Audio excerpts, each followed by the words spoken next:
여러분, 하나님의 진노가 예루살렘에 내려졌지요. 예루살렘은 다른 곳이 아니라 하나님께서 자신의 성소라고 말씀하시고 자신이 머무르는 곳이라고 말씀하셨던 성전이 있던 그런 장소입니다. 그런데 그 예루살렘이 여러분 진노를 받게 되어집니다. 그 진노를 받게 되어지는 일들이 단순히 다른 어떤 이유가 있어서가 아니라 성경에서 분명하게 이야기해 주는 부분이 나오는데요. 에스겔서 5장 6절, 5절 6절 말씀에 보면요, 이런 말씀이 나옵니다. 주 여호와께서 이와 같이 이르시되 이것이 곧 예루살렘이라 내가 그를 이방인 가운데에 두며 나라들이 둘러있게 하였거늘 그가 내 규례를 거슬러서 이방인보다 악을 더 행하며 내 율례도 그래야함이 그를 둘러있는 나라들보다 더하니 이는 그들이 내 규례를 버리고 내 율례를 행하지 아니하였음이니라.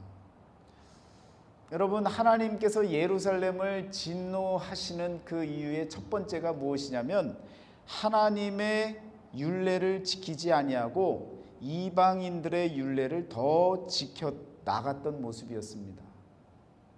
그러니까 하나님께서 진노하시는 거예요. 여러분, 이방인들의 그 율례와 규례는 무엇입니까? 더 잘되고 더 복받고 이 세상에서 마음껏 누리고 보이는 것이 전부인 세상을 향해 달려가는 그런 삶을 쫓아나가는 거기에 맞는 그러한 규례와 율례들을 지켜 행하는 겁니다. 말하자면 더 많이 갖고 소유할 수 있는 그 법을 잘 지켜서요, 합법적으로 부자가 되고 합법적으로 땅땅거리며 누리며 사는 그 삶을 원하는 것이 바로 이방인들의 규례와 율례입니다. 여러분과 저는 그러한 이방인들의 규례와 율례를 따라 살아나가는 사람들이 아니지 않습니까? 예루살렘이 진노를 받게 되어진 것은요, 세상을 쫓아나갔던 바로 유다 족속들의 어처구니 없는 신앙으로 살아가지 않는 모습들, 하나님을 등지고 사는 모습들로 인해 만들어진 것입니다. 여러분, 성경의 역사는 과거의 역사가 아닙니다. 과거의 역사를 돌아보며 오늘 우리들의 삶을 올바른 길로 만들어 나가야 됩니다. 예루살렘이 진노를 당했다. 우리 교회가 진노를 당한다. 아이, 설마 하나님께서 교회를 진노하시겠어? 여러분, 성경에 나와 있는 이 모든 일들은요, 오늘 우리 현실 가운데서도 일어날 수 있는 겁니다. 그런데 언제 진노를 당하느냐를 여러분과 제가 분명히 알아야 그런 진노를 모면할 수가 있는 것입니다. 하나님의 율례를 지켜나가야 됩니다. 세상 율례가 아닙니다. 세상 규례가 아닙니다. 세상 규례는요, 계산하는 방법을 따라 사는 겁니다. 여러분, 계산 잘하고 합법적으로 많은 것을 소유하고 또 많은 사람들을 거느리고, 여러분, 이런 삶이 세상 규례라면 하나님의 규례는요, 오히려 계산 없이 사는 삶, 조금 미치고 조금 어렵고 힘들어도 하나님의 방법대로 하나님의 뜻대로 살아나가는 그런 삶이 바로 하나님의 규례이고 율례입니다. 종종 그런 이야기들을 듣습니다. 탈세하는 방법을 잘하는 사람을 찾기를 바라죠. 어떤 한 장로님이 탈세하는 방법을 한 집사님에게 알려줬대요. 그랬더니 그 집사님이 좋다고 세금을 탈세했다고, 그러면서 하나님이 이것을 지켜주셨고 물질을 지켜주셨고 감사하게 내 걸 빼앗기지 않게 해주셨다고. 여러분, 그걸 은혜라고 믿고 그것을 감사로 여기는 그런 삶을 사는 사람들이 많습니다. 이것이 바로 세상의 규례와 율례를 쫓아 살아가는 사람들의 모습이라는 겁니다. 제가 직접 그런 얘기를 들어봤었어요. 이 터무니없는 그런 이야기들을 갖고 조용히나 살지, 그걸 자랑이나 하듯이 어느 장로님이 그걸 소개해 줬다고 하면서 자랑하면서 돈 아꼈다고, 하나님의 은혜라고, 감사한 일이라고. 도대체 무엇이 은혜고 무엇이 감사인지 모르는 겁니다. 세상의 율례와 규례를 쫓아 나아가면서 하나님의 은혜인 줄 착각하고 살 때가 많다는 것입니다. 계산을 잘하는 사람들, 내가 하나를 주고 하나를 얻어야만 되고 하나를 투자를 하면 2개 이상을 남겨야 되는 것이 세상 규례 아닙니까? 잘 살기를 원하고 또한 풍성함으로 나아가기를 바라는 것이 세상의 규례고 율례고 또 세상의 법칙 아닙니까? 그러나 저와 여러분들은요, 사랑하며 사는 사람들입니다. 사랑은 참으로 버리는 것이라고 했죠. 주일학교 어린아이들이 그렇게 열심히 찬양합니다. 사랑은 참으로 버리는 것, 더 가지지 않는 것. 그런데 성장하면서 자꾸 더 가지려고 그래요. 그 찬양의 가사 가운데 이상하다 동전 한 입 움켜쥐면 없어지고, 쓰고 나누고 베풀면 풍성해져. 여러분, 이것이 가사이고, 그래서 마지막에 뭐라고 얘기합니까? 사랑은 참으로 버리는 것, 더 가지지 않는 것. 사랑은 내가 소유하고 내가 누리는 것보다 세상의 율례와 규례가 아닌 하나님의 율례와 하나님의 규례와 같이 헌신하고 희생하고 내게 남아있는 것은 없지만 그러나 풍성해지는 삶을 사는 것이 바로 하나님이 우리에게 알려주시는 하나님의 규례이고 하나님의 율례인 줄 믿습니다. 그 모습을 우리들에게 보여주신 분이 바로 예수님 아니십니까? 하나님의 아들이 이 땅에 오셔서 무언가 하나 더 가지려고 움켜쥐려고 그런 삶을 사셨습니까? 여기저기 여행하면서 많은 것을 볼 것이 많다고 돌아다니셨습니까? 그렇지 않았습니다. 예수님의 인생의 그 반경을 돌아보면 거의 한 31km 정도밖에 되어지지 않는답니다. 그 안에서의 생애를 마감하면서 세상을 위해서 십자가까지 지셨던 우리 예수님을 기억하시고 하나님의 규례와 율례가 무엇인지를 참으로 다시 한번 깨달을 수 있는 시간이 되어지시기를 축원합니다. 예루살렘이 진노를 당하지 않으려면요, 하나님의 규례와 율례를 지켜나가야 된다는 것입니다. 오늘 9장 말씀에서도 8장 그 앞선 말씀에 보면요, 8장 5절에서도 이런 말씀이 나옵니다. 그가 내게 이르시되 인자야 이제 너는 눈을 들어 북쪽을 바라보라 하시기로 내가 눈을 들어 북쪽을 바라보니 제단문 어기 북쪽에 그 질투의 우상이 있더라. 질투의 우상을 세워놓고 그 질투의 우상을 섬기면서 여러분 가증한 일들을 벌이고 있는 모습, 그런 모습을 통해서 하나님께서는요 결국은 예루살렘을 진노하실 수밖에 없다라는 것입니다. 가증한 일들, 하나님을 등지고 세상을 향해 나아가고 움켜잡으려고 많은 것을 하나님 앞에서도 간구하는 그런 모습들, 기복적인 마음으로 그냥 가지려고만 하는 그런 마음들, 그런 마음들로 인해서 하나님은요 예루살렘을 진노하시게 되어졌다라는 것입니다.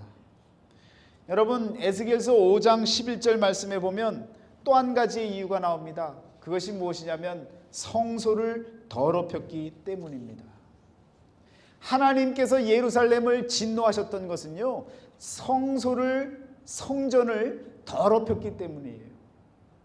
질투의 우상을 세워두고, 그리고 또한 더불어서 8장 14절에 보면 딥무스를 위한 애곡을, 여러분 우상을 향한 노래를 찬양을 하면서 하나님을 찬양하지 아니하고 세상 우상을 찬양하는 그런 모습을 보여주는 이스라엘 백성을 향해서 하나님은 진노하실 수밖에 없다라는 사실을 기억하시기를 바랍니다. 여러분과 제가 성전에 나와서 하나님을 찬양해야 되는데 누군가를 드높이고 있고 사람을 또한 세상 것을 드높이고 우상을 드높이고 있다면, 하나님보다 더 귀한 것으로 여기는 것이 내 마음 중심에 있다면, 그것은 저와 여러분들이 우상을 숭배하는 일과 같다는 것입니다. 여러분, 성전을 더럽히는 것 다른 것이 아니에요. 여러분과 제 마음속에 하나님께서 주신 성전, 성령의 전이 있습니다.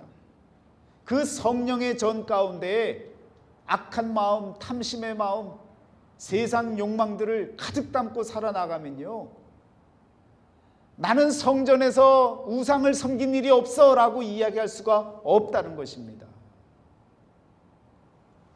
지난 주간에 온라인으로 연회에 있는 목사님들과 여러 또 선교사님들이 함께 기도 세미나를 했습니다. 온라인으로 무슨 기도를 할까 싶은 마음이 들었었어요.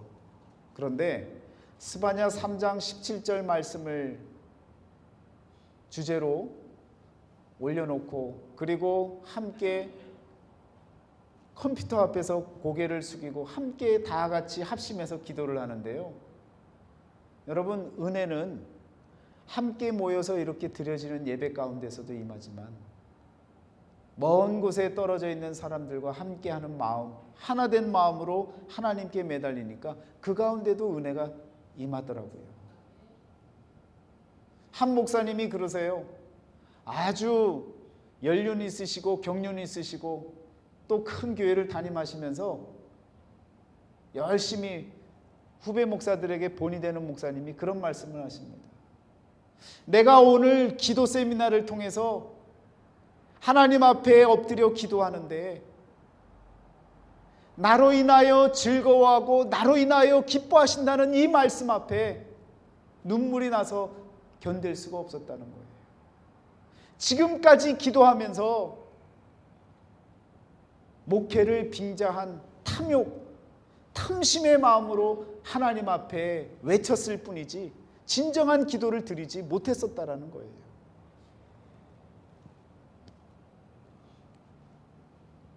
자신도 모르게 세상 것을 추구하고 있고 남들보다 더 좋은 것을 찾아 나가기 위해서 하나님 앞에 부르짖었던 그 시간들이 너무너무 죄송스럽다는 거예요.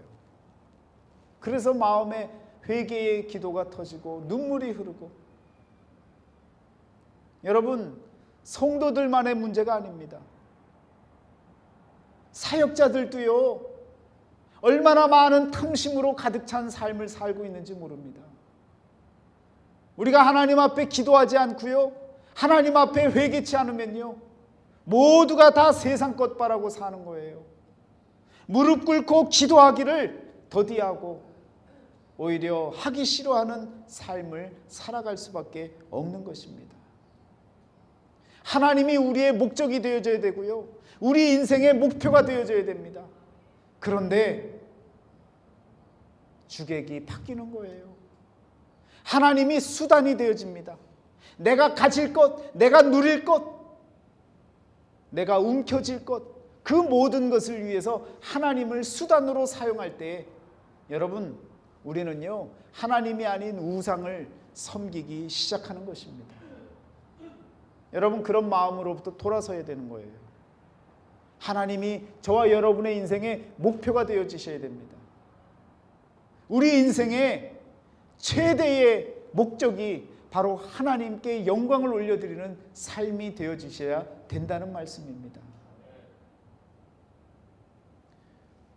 에스겔서에서 나타나는 진노를 받는 이유들을 조목조목 살펴보면요, 결국은 성전을 더럽히고 성전에서 드려지는 예배가 올바르지 못하기 때문에 일어나는 일들이라는 것입니다. 여러분, 이렇게 함께 모여서 예배 드릴 때에 이 예배가 하나님이 목표가 되어지지 않고 하나님이 목적이 되어지지 않고 나를 드러내고 내가 사는 길, 내가 누리는 길을 위해서 하나님 앞에 나왔다면 이것은 종교행위이고 더불어서 진노를 받을 수밖에 없는, 하나님으로부터 벌을 받아야만 되는, 하나님의 공의가 드러나야만 되는 그러한 모습이 되어질 수밖에 없다는 것입니다. 여러분과 저는요, 그런 진노를 받기 위해서 이 자리에 모인 것이 아닙니다. 하나님으로부터 말씀, 살아있는 말씀을 통해 저와 여러분들의 죽어있는 영들이 살아나고 회복되어지기 위해서 여러분과 제가 이렇게 함께 모인 줄 믿습니다. 그러면 진노를 받는 그 유다 백성들의 그 모습 가운데 한 가지가 없었던 거예요. 그것이 무엇이냐면 거룩이라고 하는 것입니다. 거룩성이 없었기 때문에 성전을 더럽혔고요, 구별되지 못한 삶을 살았고요, 예배 가운데 참된 하나님을 드높이지 못했고요, 자신을 올바로 돌이키지 못했던 것입니다. 여러분과 저에게 필요한 것은요, 거룩입니다. 구별됨입니다. 내가 거룩하니 너희도 거룩할지니라. 이것이 바로 하나님께서 유다 백성들을 출애굽시키시고 처음 그들에게 국가 이념을 세워주시고 명령하신 말씀이 바로 거룩할지니라 라고 말씀하신 것입니다. 제사장 나라가 되라는 거예요. 거룩한 백성들이 되라는 거예요. 여러분과 저는요, 그 거룩한 백성이 되어지셔야 되는 것입니다. 거룩성이 살아날 때 여러분과 저는요, 회복되어지는 역사, 하나님의 진노와 상관없는 축복의 삶을 살아가는 줄 믿습니다. 오늘 말씀에 보면 여러분 아주 중요한 말씀이 나옵니다. 오늘 말씀을 지나서요, 11장 16절로 넘어가 보세요. 그러면 마지막 하단에 이런 말씀이 나옵니다. 그들이 도달한 나라들에서 내가 잠깐 그들에게 성소가 되리라 하셨다 하고, 하나님께서 이스라엘 백성들을 향해서 뭐라고 말씀하시냐면 예루살렘 그 성소만이 내가 임재하고 내가 거하는 곳이 아니라 너희들이 살아가고 있는 식민지로 살아갈 바벨론 그 나라에 내가 잠시 성소가 되어주고 너희와 함께 해주겠다는 말씀, 그 약속의 말씀을 전해주십니다. 여러분, 이 성소의 개념을 구약시대 때부터요, 하나님께서 우리에게 알려주고 계시는 거예요. 장소로서만의 그 교회와 그 성소의 모습이 아니라 두세 사람이 모여 함께 기도하는 곳에 우리 주님이 함께 하시겠다고 하는 그 말씀과 같이 식민지 가운데에 하나님께서 기꺼이 성소가 되어주시겠다는 말씀, 그 약속을 해주고 계신다는 거예요. 구약시대의 성소는요, 보여지는 성소였습니다. 눈에 보여지는 성소, 제단과 성막과 성전, 이 모든 것들이 바로 하나님의 성소라고 믿었습니다. 그런데 그 모든 성소들이 어떻게 됩니까? 무너지는 거예요. 하나님이 임재하신 그 성소들이 다 무너졌지 않습니까? 신약시대에 와서는 여러분, 예수님이 오셔서 몸소 성전이 되어지신다고 말씀하시고 내 몸이 바로 성전이라 일컬으시면서 우리 주님이 죽으시고 다시 살아나심으로 인해서 보여졌던 성전이 몸의 성전으로, 몸의 성전에서 보이지 아니하는 성전으로, 다시 오실 새 예루살렘 성전으로 변화되어진 모습을 성경의 역사를 통해 여러분과 제가 알고 있습니다. 여러분, 저와 여러분의 마음속에 있는 성령의 전, 그 성전을 깨끗이 지켜나가셔야 됩니다. 성전을 지켜나가실 때에, 그 거룩성이 살아있을 때에 여러분과 저는요, 진노를 당하는 인생이 아니라 회복되어지고 복된 삶을 살아갈 수 있는 은혜의 자녀들이 다 되어지는 줄 믿습니다. 11장 19절에 한번 보세요. 그러면요, 이런 말씀이 나옵니다. 내가 그들에게 한 마음을 주고 그 속에 새 영을 주며 그 몸에서 돌 같은 마음을 제거하고 살처럼 부드러운 마음을 주어 내 율례를 따르며 내 규례를 지켜 행하게 하리니. 진노를 받는 자들은 세상의 율례와 규례를 지키고 살아나갔다면, 여러분, 하나님의 율례와 규례를 지킬 수 있는 그 방법은 무엇이냐면요, 여러분과 제가 이렇게 하나로 모였지 않습니까? 한 장소에서 모여서 어떤 마음을 가져야 돼요? 각자의 마음을 갖는 것이 아니라 한 마음을 갖는 거예요. 하나님께서 하나의 마음을 허락해 주시는 거예요. 그리고 하나의 영, 새 영을 부어주시는 겁니다.